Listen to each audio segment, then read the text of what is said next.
बिल्कुल बिल्कुल महेश बस्नेतले पनि जित्नुहुन्छ एमाले पनि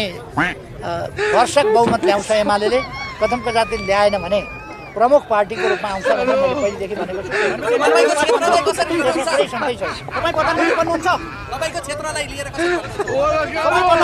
छु मलाई मेरो पार्टीले प्रधानमन्त्री भन्न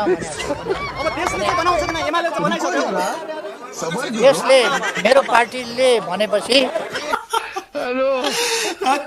केटी ओली बा गयो उतार्नु पर्यो अब तिमी त उतार्नु पर्यो है अब यही हो नतिजाले देखायो नि अब तिमी चाहिँ